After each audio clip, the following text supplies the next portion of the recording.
Jesús, la sangre de Jesús y un nuevo corazón. Solo de Jesús, la sangre de Jesús, que nos recuerda, nos esfuerza. Solo de Jesús, la sangre de nosotros, y nos sanado, y nos amado, mi Dios. Solo de Jesús, mi Dios, que Dios en la tormenta yo nombra nunca cambiarás, no importa dónde esté, en tus manos están todas mis lágrimas, el mismo serás, no importa dónde esté. Que tu espíritu me guíe sin fronteras, más allá de las barreras, ahora que me llames, tú me llevas más allá de lo soñado, y de los pasos que hemos llevado, mis gracias. Que tu espíritu me guíe sin fronteras, más allá de las barreras, ahora que me llames, tú me llevas más allá de lo soñado,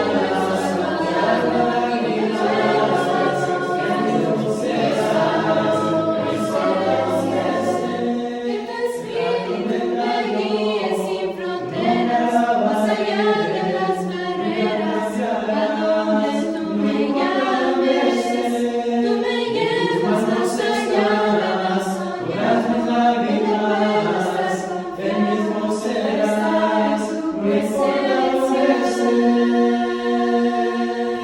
Sépanse que los amamos mucho, oramos mucho para que estas lecciones sean de bendición para sus vidas, para que su Santo Espíritu dé fruto y para que sobre todo sea la palabra de Dios la que llene nuestro corazón de temor. En la primera lección vimos los niveles del temor. Vimos que el temor se inicia con miedo, se eleva hacia una obediencia de las leyes y muchas veces en la obediencia de las leyes se llega a una hipocresía o religiosidad y luego se eleva a lo más sublime, que es la parte de la admiración por Dios, y que es en el punto de madurez que todo cristiano quiere estar. Y eso tenía que ver con la manera en que crece el temor en nosotros. En la segunda lección, que fue la lección de ayer, vimos cómo es que el temor se muestra en el hogar. Y vimos brevemente lo que es el organigrama, cómo es que el hombre, la cabeza del hogar, el varón, es el que tiene que mostrar el temor hacia la familia. Vimos que el temor viene a través del conocimiento, que por el conocimiento viene la fe, o la convicción, o la certeza de lo que se espera, la convicción de lo que no se ve. Y vimos que como consecuencia viene la obediencia, y la obediencia trae en sí bendición. Pero vimos que a veces entre lo que es la fe y lo que es la obediencia existe el proceso de la disciplina o el discipulado. Y vimos que la disciplina, que lo que Dios utiliza es dolor para provocar en nosotros la obediencia. La obediencia es algo que se aprende. Y veíamos ayer en la lección cómo es que el hombre es el que provee este temor a su familia. Vimos la manera en cómo lo encierra y vimos lo más hermoso que dice la Escritura, que el temor es la base de la bienaventuranza de un matrimonio, de una familia, de un hogar. Que gracias al temor la familia es totalmente bendecida. Bueno, el día de hoy continuamos con el mismo pensamiento y vamos a estar viendo lo que es el temor, pero ya en lo que es el temor dentro de la iglesia. Y ayer veíamos lo que era un salmo de ascensión y veíamos brevemente lo que esto significaba, lo que esto mostraba en el pueblo judío. Veíamos por qué los escribieron, cuál era el propósito, la reunión. Y veíamos que cuando los judíos se reunían era para el propósito de llenarse de temor. Entonces hoy vamos a continuar y vamos a ver el Salmo 82. Y en el Salmo 82 continuamos viendo la idea general de lo que es el temor. La Biblia es clara cuando dice la palabra de Dios que nosotros somos nación santa. Dice, vosotros sois linaje escogido, real sacerdocio. Y luego dice, nación que santa, pueblo adquirido por Dios. Una de las cosas por las cuales me emociona ver esta reunión es la ausencia de una estructura, de un edificio. Eso nos da una idea general de cómo veía Dios a su nación santa, a su pueblo, mientras iban dirigiéndose por el desierto. Se detenían, levantaban las carpas, específicamente el Mexná, que es el tabernáculo, y en el mismo estaba la presencia de Dios. Todos salían de sus tiendas y eran llamados a reunirse en un lugar. Eran llamados a hacer una convocación. Eran llamados a hacer una asamblea. Eran llamados a ser una nación santa. Entonces, en este momento hay hermanos, hermanas que manejaron 4 o 5 horas, pasaron a pasear, claro, de Mérida, otros hermanos de Playa, hermanos aquí del área de Cancún, de varios puntos. Y lo que es hermoso al respecto es el punto de que todos salen y nos venimos a reunir en este lugar para formar una nación, una eclesía, una convocación, una asamblea, es lo que indica la palabra iglesia.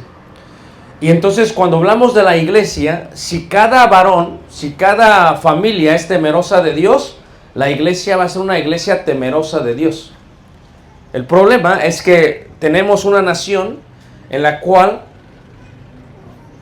cada familia tiene distintos niveles del temor. Y en algunos casos, algunas familias no tienen temor de Dios. O tal vez la esposa sea temerosa de Dios y el esposo no. O tal vez los esposos sean temerosos de Dios y los hijos no. Entonces, ¿qué sucede? Que cuando hay familias disfuncionales en la parte espiritual, pues se crea un caos. En la Biblia vemos varios ejemplos. Por ejemplo, una de las iglesias más caóticas que vemos en la Biblia es la iglesia, por ejemplo, de Laodicea. Una iglesia con mucho poder socioeconómico, una iglesia muy rica, el edificio es increíblemente hermoso, o sea, el piso, el mosaico es increíble, desde sus ventanas se puede ver lo que se conoce como Pamukkale, el castillo de algodón, donde salían las aguas termales. Era una estructura increíble, hasta el día de hoy todavía se ven los rastros de esta estructura, pero una iglesia que no era temerosa de Dios, que había perdido el temor de Dios, era egocéntrica. Otra iglesia es la iglesia de Corinto. En Corinto vemos, por ejemplo, cómo es que una familia, ¿verdad?, realmente lastimaba al resto de las familias. Dice la escritura, por ejemplo, que había un hombre, había un miembro de la iglesia, ¿verdad?, que era fornicario, que tenía intimidad física con su madrastra, y que a pesar de que los hermanos de la iglesia tenían conocimiento bíblico, de nada les servía porque estaban envanecidos, porque el conocimiento envanece, pero el amor que edifica.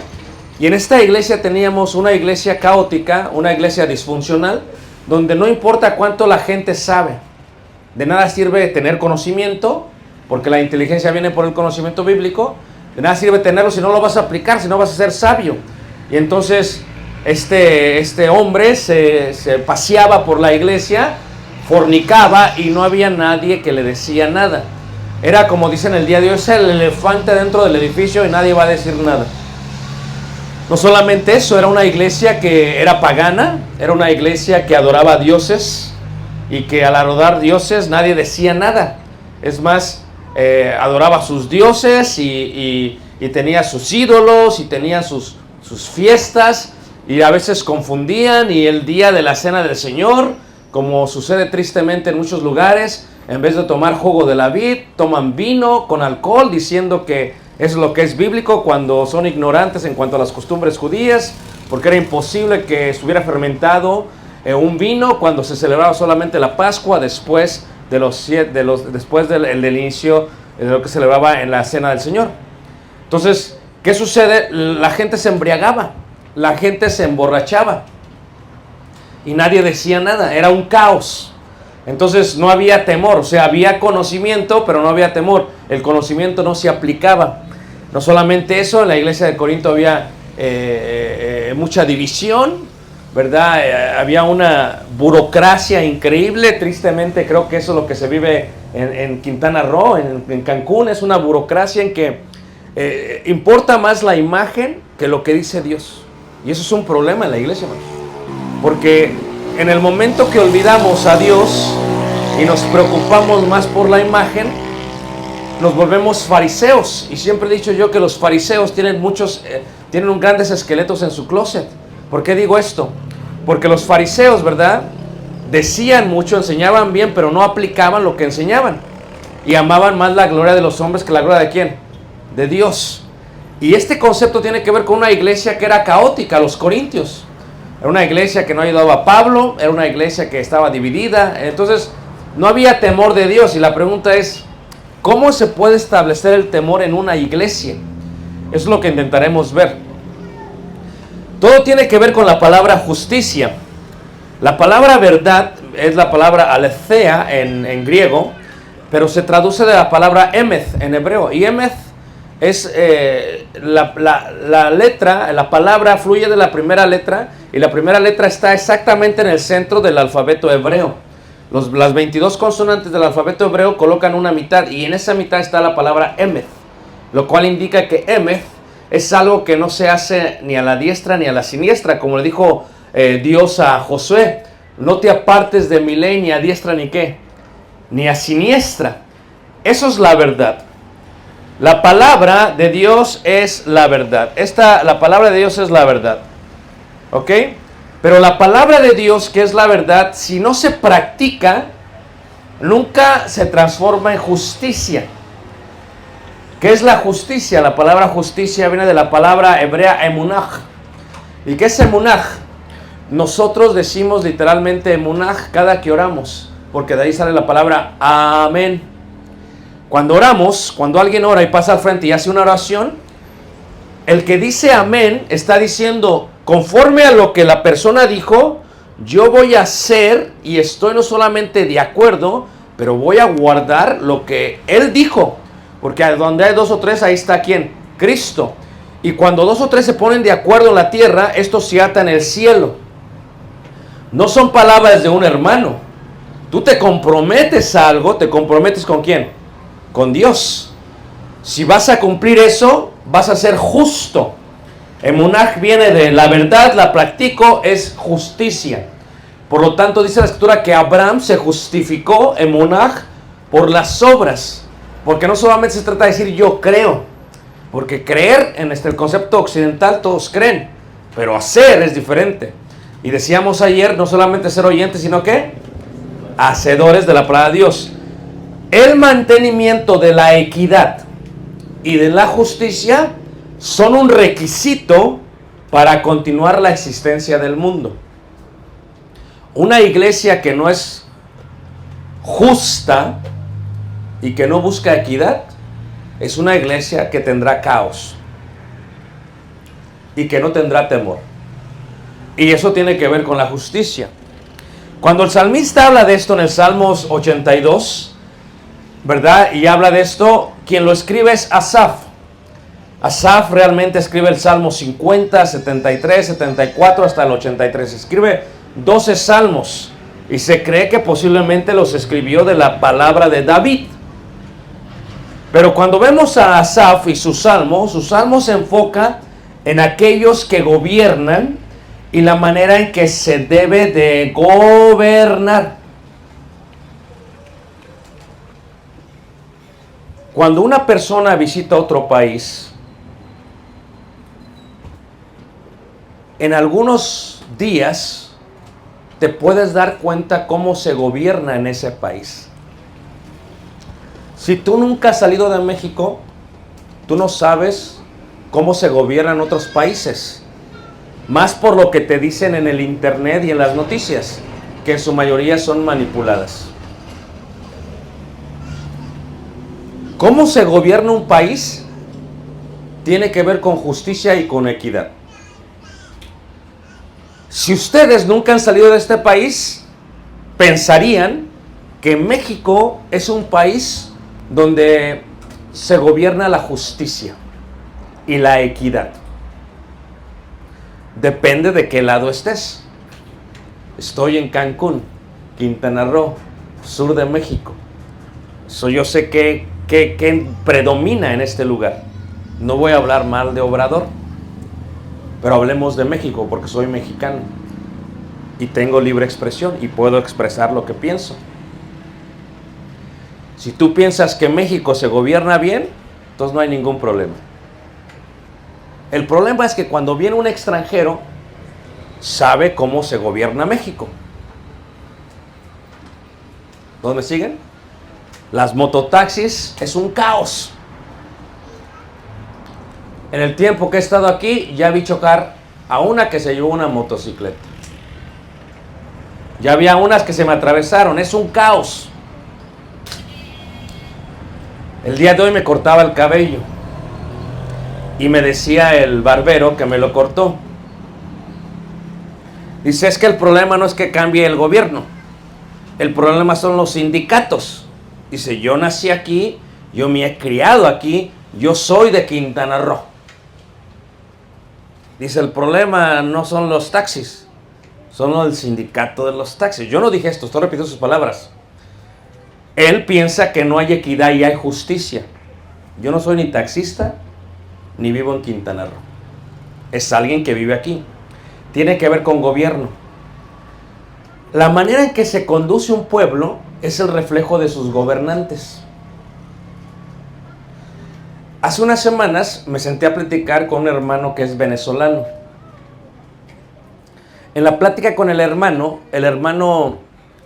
vive ahora en los Estados Unidos y él su niñez y juventud la vivió en Venezuela, antes de lo que pasó. Y estas son las palabras del hermano, un hermano en Cristo. Dice, hermano, ¿no quiere regresar a Venezuela?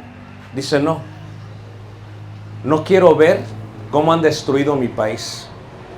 Quiero quedarme en mi mente cómo era mi país, porque en 10 años lo han destruido. Son palabras de un hermano en Cristo. Ahora, cuando hablamos de gobierno, nosotros no somos una nación mundana. Somos una nación, ¿qué manos? Santa. Y el temor está basado en su ley. ¿Qué le dijo Dios a Moisés? Conforme te digo, vas a hacer el tabernáculo conforme al modelo que te presento. Los que gobernamos, los que dirigimos, los que lideramos son los que van a aplicar el temor o la verdad y la justicia dentro de la congregación, sin conflicto de intereses. Ahora, yo ahora vivo en Estados Unidos. Puedo ver las diferencias.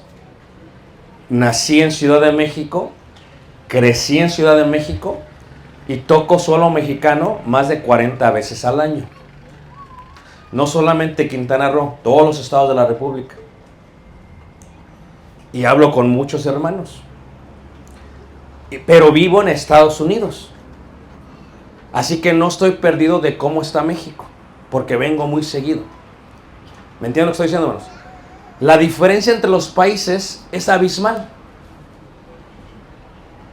En los dos hay corrupción. Solo que en uno la corrupción se ve más, se palpa más, se toca más. Así que cuando hablamos de equidad, comparo naciones para que entendamos que la iglesia es un reflejo de aquellos que dirigen la congregación. Y en sí, hablo de los varones, de las cabezas del hogar y luego los que dirigimos la iglesia. Porque decíamos ayer que el rostro se refleja en el agua al rostro, dice el proverbista. Y el rostro del hombre al rostro del hombre. Esto es, lo que hacemos, la gente tiende a hacer. Cuando se escribe este salmo, se escribe con la idea en mente de que la nación de Israel se gobierne bien. Y cuando inicia el salmo dice así: Dios está en la reunión de los dioses, en medio de los dioses juzga. Ahora, a menos que entiendas la palabra dioses, aquí no está hablando del concepto de idolatría, sino que habla del concepto de los que gobiernan, lo cual se traduce bien como los jefes del clan, como la tribu, como el monarca, como los representantes de los juicios de Dios, o los príncipes de las tribus, como se decía en aquellos tiempos. Y cuando dice que Dios está en la reunión o en la congregación, donde se juntan aquellos que usan la justicia de Dios o de dioses, Elohim, lo que dice es, Dios toma su mano en la congregación divina entre aquellos que usan la justicia para juzgar. Asaf compone un himno que habla de aquellos que gobiernan o juzgan, debiéndolo hacer por parte de ¿quién? Por parte de Dios. Si queremos ver temor en la iglesia, lo primero que tenemos que entender es en quién pensamos. Cuando pensamos en gobernadores, tipos de gobierno, pensamos primero en nosotros tenemos temor de Dios para gobernarnos primero a nosotros mismos. Es la primera pregunta. Esto es, Pablo dijo, yo corro, no como a la aventura. Yo peleo, no como que aviento golpes al aire, sino que golpeo mi propio cuerpo. ¿Qué está diciendo Pablo? Pablo habla de la disciplina y del autocontrol que tenía de su vida. Porque para poder infundir temor en la iglesia, sabemos que primero tenemos que gobernarnos a nosotros, ¿qué? Mismos. Después, por consecuencia, tenemos que gobernar a nuestra familia. Porque ciertamente el varón es cabeza de la mujer. ¿Estamos todos de acuerdo con eso, hermanos? Entonces, el hombre es el que gobierna. Si el presidente es corrupto, el pueblo es corrupto. ¿Sí ves? A mí me pregunta la gente, hermano, cuando vas, por ejemplo, a Egipto, ¿por qué traen soldados? No es porque nos vayan a asaltar. Allá agarran a alguien robando y le cortan una mano, hermanos. En México no hacen eso.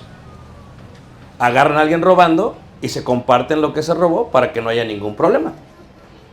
Equidad y justicia. ¿Verdad? Íbamos manejando el mes pasado en Ecuador.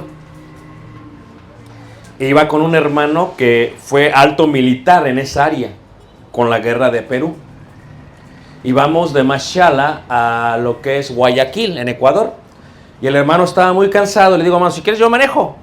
Dice, ¿de veras? Digo, sí. Y agarré el va. Y empezó a ver retenes. Y entonces el hermano dice, no puede ser, dice. Ya estuvo, ok, tranquilo, no traigo mi licencia. Dice, por eso ya. Digo, pues si puedo manejar, vengo y entré bien legalmente, puedo manejar. ¿Cuál es el problema? Dice, no, es que ya. Pero como él es militar, hermanos, en el momento que bajó la ventana, licencia, ¿verdad? Y registro. Pues yo saqué mi licencia y se la di. Y el hermano sacó el registro y se lo dio. Pero lo que buscaban era un ¿qué, hermanos? Soborno. Yo cuando era pequeño en Ciudad de México decían, con dinero baila ¿qué? ¿Ah? Y el hermano, siendo militar, da una expresión militar. Y cuando lo oyó el policía, hermanos, me regresó todo. Así. ¿Y qué pasó, hermano? Dice, no te preocupes, todo bien. Sabe que soy ¿qué? Ex militar. Cuando Caleb era pequeño, viajamos a México a manejar, hemos manejado hasta Guatemala desde Chicago, 2 días manejando. Y Caleb tenía 2 años. Venimos en la frontera, Laredo, Nuevo Laredo, vamos a cruzar el puente. Y literalmente, hermanos, estamos en el puente del río Bravo para cruzar la frontera hacia México. Y de pronto Caleb se quita el cinturón. Y le digo, ¿qué estás haciendo? Dice, ya estamos en México. Ve el concepto de un niño de 2 años. Si en Estados Unidos no puedes sobornar a la policía, te meten al bote. Como hijos de Dios no deberíamos sobornar a nadie, porque tenemos temor ¿de quién? De Dios. En la iglesia no se debería de sobornar a nadie, porque hay temor ¿de quién? De Dios. Dentro de la familia, si ustedes ven por ejemplo la primera carta de Pedro en el capítulo 3, hay veces dentro de la familia hay un cierto tipo de manipulación del esposo a la esposa. Y dice la primera carta de Pedro en el capítulo 3, en el versículo 6, dice: como Sara obedecía a Abraham llamándole Señor, de la cual vosotros habéis venido a ser hijas, si hacéis el bien sin temer ninguna ¿qué? Amenaza. Cuando pensamos en gobernar, en infundir el temor, creemos que el varón, que la cabeza del hogar, gobierna a su familia, pero no bajo amenaza. Porque esto es en la iglesia. Y Pedro se percata que dentro de la iglesia había hermanas que obedecían por amenaza y no por respeto al mandamiento de ¿quién, hermanos? De Dios. Y eso no es temor. Una vez me dijo una persona: es que mi esposo me ha amenazado porque quiere ser anciano de la iglesia, así que tengo que ser sujeta, porque si no me golpea. Otra vez me habló una hermana que era esposa de un anciano de un estado del sur de Estados Unidos, y la hermana me dijo: ¿sabes qué? Lo que pasa es que, hermano, no sé qué hacer. Ya hablé con el otro anciano, pero mi esposo me golpea y no sé qué hacer. ¿Tú crees que esto no existe en la iglesia? El que gobierna debe de gobernar primero bien ¿qué? Su casa. El que gobierna debe de gobernar también bien la iglesia. Si gobierno mi persona, gobierno mi casa. Si gobierno mi casa, gobierno en la iglesia. Si soy fiel en lo poco, Dios me va a dar ¿qué? Mucho. Pero si amo la gloria de los hombres, si amo tener el control, ¿verdad? Estábamos hablando con hermanos de raza negra, afroamericanos, y hablábamos de cómo los afroamericanos se ayudan mucho. Los chinos, cuando llegan a Estados Unidos, hermanos, llegan y en menos de un año ya tienen un negocio. ¿Cómo le hicieron? Es más, aquí también ya no hablan español, pero mira, tacaño dicen, ¿saben decir tacaño? Y saben mover. ¿Por qué? Porque se ayudan, hermanos. Y le digo: ¿y cómo has visto al latino en Estados Unidos? Dice: no, el latino es diferente, dice. El latino, cuando en vez de ayudarse, se jalan para abajo. Esto es un concepto de cultura. En la iglesia latina se batalla mucho porque todos quieren mandar. Muchos jefes, pocos indios. Y así no puede funcionar. La Biblia indica que si alguien quiere gobernar en la iglesia y establecer temor, la persona debería primero gobernarse a sí mismo. Por eso da los requisitos en 1 Timoteo 3. Después gobernar a su familia. Y después, por consecuencia, gobernar ¿qué? En la iglesia. Cuando hablamos de gobernadores, pensamos en gobernadores. Pero la pregunta más importante es si nos gobernamos a nosotros mismos. Porque ¿cómo yo puedo decirle a un hermano que no se emborrache cuando yo me emborracho? Que no diga groserías cuando yo digo groserías. Que se congregue cuando yo no me congrego. Que corrija a su esposa cuando yo no puedo corregir la mía. Que dirija a sus hijos cuando yo batallo. ¿Sí ves todo el concepto de gobierno, hermanos? En la iglesia, el gobernar viene a través de la humildad, de la sujeción a la palabra de Dios y del temor que uno tiene a Dios. Cuando hay hermanos que temen a Dios, la iglesia se someten porque saben que lo hacen no por vanagloria, no por sacar provecho, sino porque es lo correcto. Saben que se gobiernan a ellos mismos porque primero tienen temor. Tienen temor. El temor en la iglesia comienza cuando uno se gobierna a sí mismo. ¿Qué le dice Pablo a los Corintios? Primera carta de Corintios capítulo 5. En primera carta de Corintios capítulo 5, en esta iglesia que era caótica, disfuncional, lo que se ve es una falta de temor. ¿A quién? A Dios. Y por consecuencia, no se hace nada al respecto. O sea, ¿cómo yo voy a corregir a una persona si yo soy corrupto? O sea, por eso estamos como estamos, hermanos. Porque nuestra cultura mexicana es corruptora. O sea, no es que exista la corrupción, es que somos corruptores. Esto es, la idea es, si yo tiro basura no hay problema. Tú sabes que yo estuve en Japón hace 3 meses. Y a mí me impactó, estuve en la iglesia, y me impacta, hermanos. Tokio es la ciudad más grande de todo el mundo, hermanos. Mucho más grande que Ciudad de México.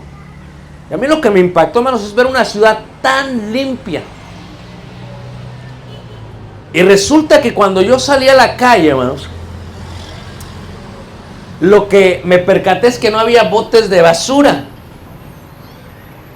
Y entonces le digo a hermano Seisei, le digo, ¿no hay botes de basura? Dice, ¿de quién es la basura? Dice, mía. Dice, pues llévatela a tu casa. Fíjate el concepto, hermanos. Me impacta, hermanos, que cuando estamos en el tren bala o en el metro, hacen una línea. Yo vengo de Ciudad de México, ¿me entiendes? Así como en México hacemos la línea para entrar al metro y esperamos que la gente salga, hablo de una forma irónica, ¿me entienden todos?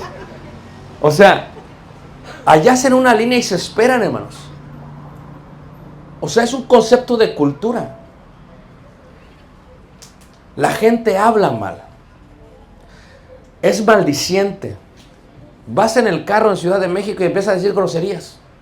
Y el niño está atrás y aprende de eso. Tus hijos saben el temor que le tienes a Dios, no por cómo te comportas en las reuniones de la iglesia, sino por cómo te comportas fuera de las reuniones de la iglesia. Si ve que como mamá eres bien chismosa, entrometida, metiche, calumniadora, mentirosa y todo lo demás, que yo llegué aquí y me subí allá y había una persona ahí. Y llegamos el segundo día y subí, no estaba, pero abrí la puerta y ya se había sentado. ¿Ve que el hermano tiene una cámara ahí? Pero esa no es tan buena como la persona que está allá. Si tu hijo ve que como mujer mientes, mamá, no me cobraron las tortillas, ni modo, mijo, no fue mi qué, mi culpa, ya caminamos 4 cuadras, no lo vamos a regresar. Pero cuando alguien es temeroso de Dios, hermanos, va y paga, porque desde pequeño le estás enseñando a alguien el temor a quién, hermanos, a Dios. Si llegamos al edificio de reunión y llegamos tarde, ya estamos enseñándole algo a alguien más. O sea, tú imagínate que venga Obrador aquí a esta hermosa colonia y que diga, voy a estar aquí desde las 9. ¿Tú crees que los Sam Lovers no van a estar haciendo fila antes de las 9? Y Jesús es Dios. No es un presidente que va a morir físicamente. Jesús es ¿qué? Dios. Si nos controlamos a nosotros mismos, si somos gobernados nosotros mismos, podremos transferir eso a nuestra familia. Eso es lo que está diciendo Asaf en su salmo. Y si dirigimos a nuestra familia en temor, no solamente será a nuestros hijos, sino que también será a nuestro matrimonio. Y tú imagínate una iglesia de Cristo donde tenga familias temerosas de Dios. Tú imagínate el concepto, hermanos. Hay caos a veces en la iglesia, hermanos. Hay caos. A veces, yo le digo a las jóvenes allá, madres jóvenes, y lo digo con amor porque las veo como hijas, aquí no se le viene a dar de comer a los hijos. Todo tiene su tiempo. Tú le enseñas aquí a comer, mañana va a comer. Tú lo dejas en la casa porque hace ruido aquí, se va a quedar cuando joven esté en la casa. Es un concepto de temor. Cuando uno le enseña a los hijos temor, llegamos al lugar donde vamos a adorar y vamos a guardar silencio. No por amenaza, sino porque enseñamos el temor de Dios a la esposa, a los hijos, dentro de la idea de la iglesia. Hay veces pensamos que la iglesia ya es como como un concierto, como un partido de fútbol donde hay porras. Es un concepto de temor. El temor encierra que la iglesia es una representación, pero ¿quién es el que le va a decir a los hijos, a las hijas? ¿Quién las va a corregir? El papá. No el predicador. Yo no me tengo que preocupar cómo viene vestida tu esposa. Ese es trabajo del esposo, ni de las hijas. Yo tengo autoridad sobre mi familia y tú como varón sobre tu familia. Yo no me meto allá, ni tú te metes acá. Hay una autonomía de autoridad. Si tenemos familias que son temerosas de Dios, la familia va a corregirse. Me dice el hermano, no sé qué hacer. Le digo, ¿qué pasa? Fíjate, y cómo me lo aventó. Dice, tú sabes que mi hijo no es creyente. Fíjate, ya empezó a excusarse. Le digo, bien hermano, ¿y qué pasa? Dice, lo que pasa es que llegó a la casa y vive con su novia en la casa. Le digo, ok. Dice, y no sé qué hacer. Le digo, no, sí sabes qué hacer. Nada más que no lo quieres hacer. Le digo, ¿tú temes temor de Dios? Sí, hermano, pero es mi hijo. Claro. Pero tú entiendes que los fornicarios no heredarán el reino de Dios. Dice, sí, yo entiendo eso, hermano. Ok, entonces, si tú entiendes eso, entiendes que al dejarlo en tu casa, él va a pensar que todo está bien con Dios.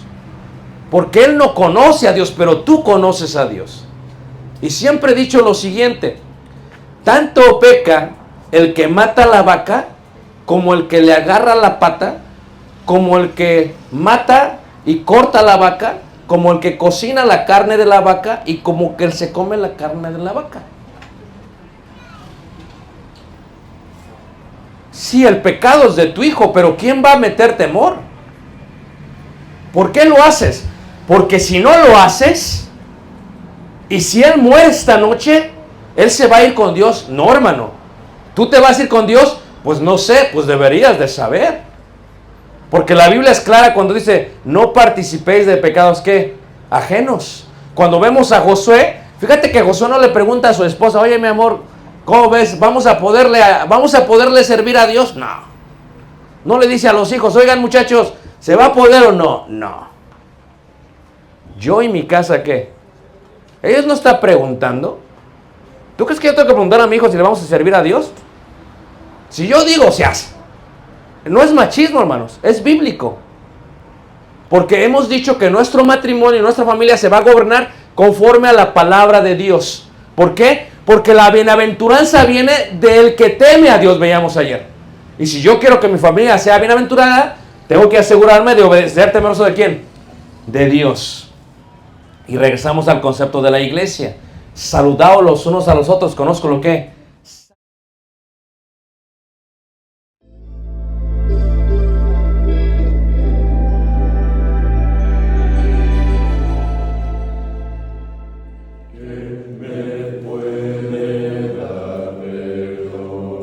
Solo de Jesús, la sangre de Jesús.